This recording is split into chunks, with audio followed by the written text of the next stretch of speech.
Hey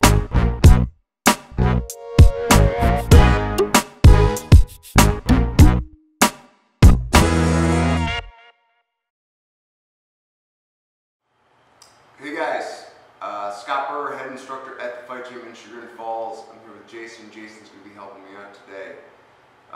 So in the last video, we talked a little bit more about making Kuzushi in the guard, about when and how and with what grips I might like to make this situation happen.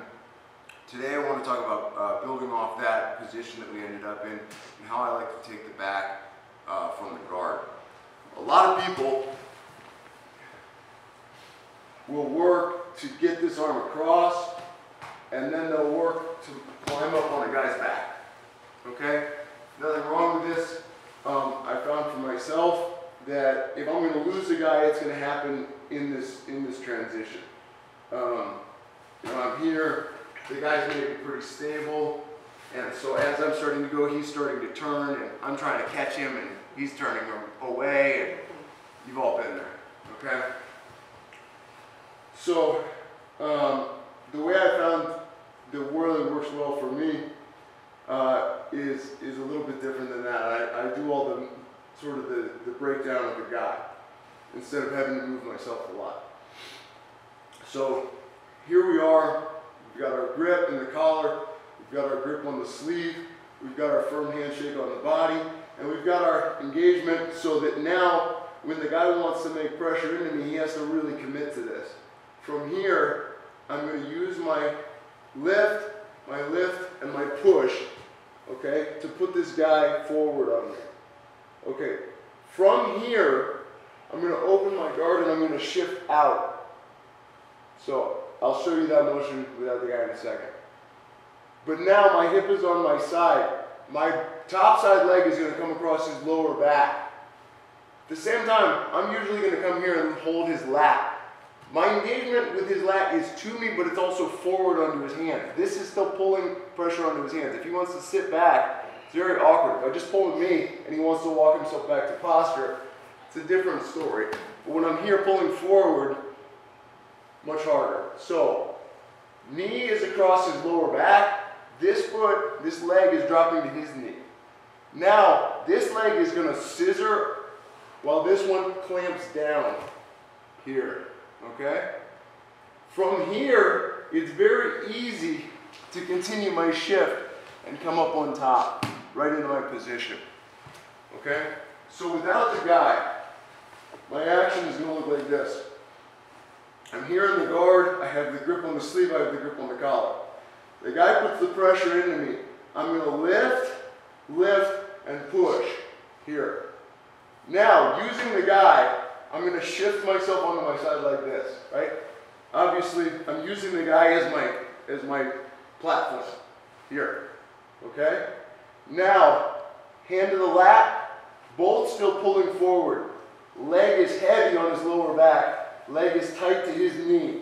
Here, my leg clamps while my bottom leg scissors. Boom! Now here I am. It's easy for me to shift over like this and come up on top. So one more time with my guy.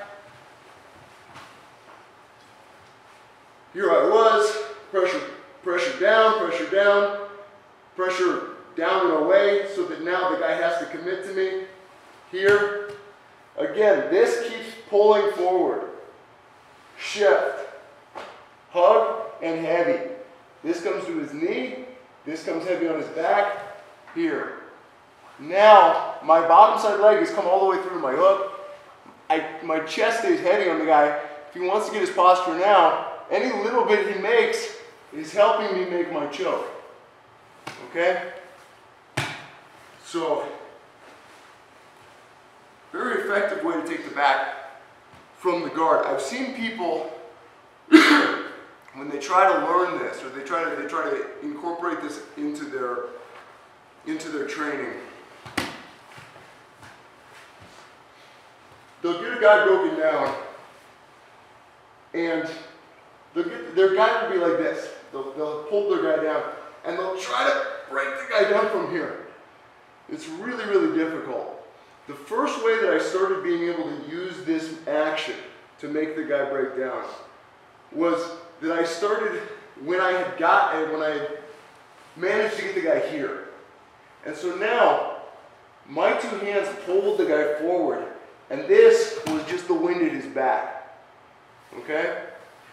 So, it took getting that sense of how forward I had to get my guy for me to be able to knock his leg out and break his back down. That now, oh, I get the same idea here.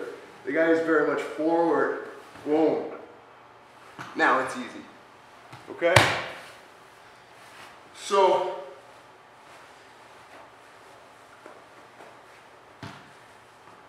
if you've been struggling with that, if maybe you've seen that before and have struggled, give some of those details a try. If it's new to you, give it a try. It's a great way to take the back. You know, I always say, when I teach the back, I teach back almost as two different positions. I sometimes refer to it as there's back guard and there's back mount. Just to give a sense that, you know, the amount of control and pressure and dominance I can create when I have a guy broken down, belly down. Even though that's the back the same as if the guy was on top of me, right, and we were both sitting, that sort of a situation. They're two very different animals, and it's important to sort of understand the capabilities of each as a little bit distinct from each other. Of course, they're related, and of course, we can move from one to the other. But this position in particular is such an incredibly dominant version of the back. This is where I'm looking to end up all the time, right? I always say all roads lead to this position, right? If I don't get a submission at some point and I just keep advancing my position, this is where we're going to end up, right? Everything is leading toward this, okay? So give it a try. Let me know what you think. Thanks for watching.